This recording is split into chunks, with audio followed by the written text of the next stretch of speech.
Өнөөдөр дэлхийн одоо хүн амын дунд эрүүл мэндийн маш олон эрсдэл, халдварын бус өвчлөл, за маш олон өвчлөлүүд бол газар авж байна. Хүүхдүүдийн өвчлөлч гэсэн маш их нэмэгдсээр байгаагийн нэг гол буруутныг бол өнөөдөр ерөөсөө доо нэгтээ нэг зүйл рүү очиж нэгдээд байгаа нь ерөөсөө чихрийн хэрэглээ гэдэг зүйл рүү очиж байгаа. Тэгэхээр дэлхийн одоо 1940-50 оны хүний чихрийн хэрэглээ өнөөдрийн бидний чихрийн хэрэглээ гэдэг ингээд үзэх юм бол энэ бол бүр хэд дахин чимдээ одоо бүр ингээд өндөр болсон байгаа байхгүй. Тэгэхээр зэрэг бодисын солилцоог хямраадаг. За тэгээд энэ янз бүрийн өвчлөлд хүргэдэг.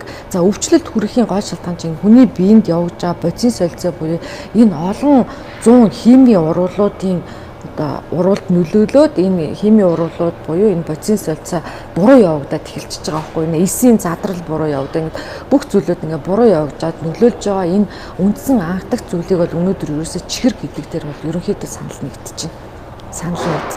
Тэгэхээр зэрэг нэг хэсэг энэ бурууг бол өөх тос руу бас чигчээлээ. Их олон юмруулж чигчээлээ.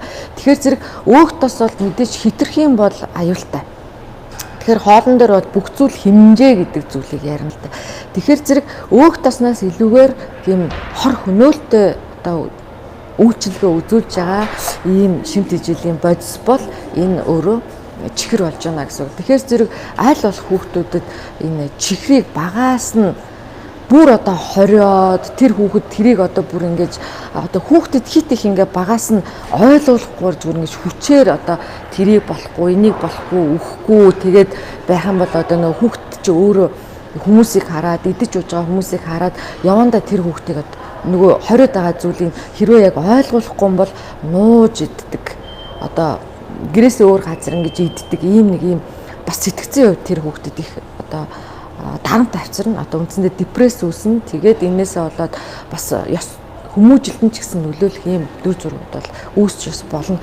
Тэгэхээр зэрэг ээжүүд маань их анхааралтайгаар хүүхдүүдээ энэ яагаад чихэр идэж болдгүй яагаад өөх тосыг тааруулж идэх ёстой гэдэг зүйлүүдийг ер нь бас их зөв тайлбарлах хэрэгтэй. Гэхдээ нэг зүйл дээр бид нар бас үнэхээр бодж илээ. Яг манай Монголын нийгэмд бол өнөөдөр хоолт ижилийн талаар маш их буруу ойлголтууд газар авцсан бол байж байна. Тийм учраас та бүхэн бидний явж байгаа цуврал зүйлүүдийг аль болох ингэ системтэйгээр үзэж чадах юм бол та бүхэн өөртөө дүдэг үр хөвгтдээ ч гэсэн хоол шимт ижилийн боловсрол олох төвшөнд бол хүрч чадна. Тэгэхээр зэрэг чихрийн хэрэглээ бол үндсэндээ одоо бодисын солилцооны бүхий л зөвлөдүүдийг бол хямрааж өгнө. Хямраадаг. Тийм учраас чихрийн хэрэглээг аль болох бага бор хоолнд оруулах цагаас эхлээд тэр өгж байгаа хоол хүнс, тэр өгж байгаа тараг, тэр өгж байгаа аарц марцанд аль болох их нөө чихэр оруулахгүйгээр тэр чихрийн амтанд тасахгүйгээр аль болох тэр сүүний одоо өөрийнх нь амтанд тэр одоо хоол хүнсний өөрийнх нь тэр байгалийн одоо натурал амтанд нь тэр хүүхдэд тасах юм бол тэр хүүхд маань тэр амтанд тасаад ирэх юм бол явандаа одоо чихэр болон өөр янз бүрийн одоо амтлагч зүйлүүд заавал хоолндоо хийж идээд авахгүй тийм зөв дадал хвшилтэй хүмүүсийг бид нэр өсгөж бий болгох хэрэгтэй байхгүй. За тэгэхээр чихэр яагаад муу байна вэ гэхээр нэгдүгээр чихэр өөрөө ямар ч одоо шимт ижилийн бодисын өөр бусад одоо бидний биеийн хэрэгтэй байгаа аминд юм эрдэс бодис уураг одоо биологи идэх бодисууд гих мэт ийм агуулмж бол байхгүй хэрнээ өөрөө нэгдүгээр тэгэхээр зэрэг чихрийг бид нар хоос ичлэгтэй хүнс гэж бол нэрлэдэг. За хэдийгээр чихрийг бий болгож байгаа тэр глюкоз гэдэг шимт ижилийн бодис бидний жишээ нь уурах тархины голд хижээл болоод ингээ хэрэгтэй юм шиг байгаа ч гэсэн бид нар өнөөдөр хэмжээг нь нэвтүүлж хэрэглээд байгаа бол аюултай бас.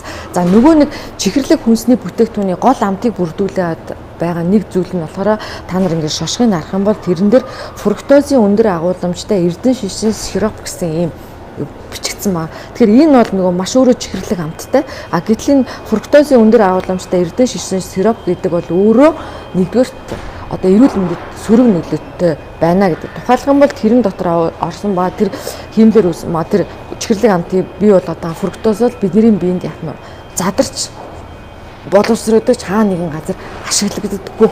Тэгэхээр зэрэг ийм фруктозын өндөр агуулмжтай эрдэн шишин сироп, за сахарын агуулмж өндөртэй бүтээгдэхүүн энэ бүх зүйлүүдийг бол та бүхэн хүүхдтэй аль болох яах нь баг хэрэглүүлэх, зохиг төвшин барьж хэрэглүүлэх нь бол эрүүл мэндийг дэмжихэд бол хэрэгтэй байх нэ. Нөгөө талаар та бүхэн тэр фруктозын өндөр агуулмжтай гэхээр нөгөө жимсэнд агуулж байгаа фруктозтойгоо андуурч ойлгоё.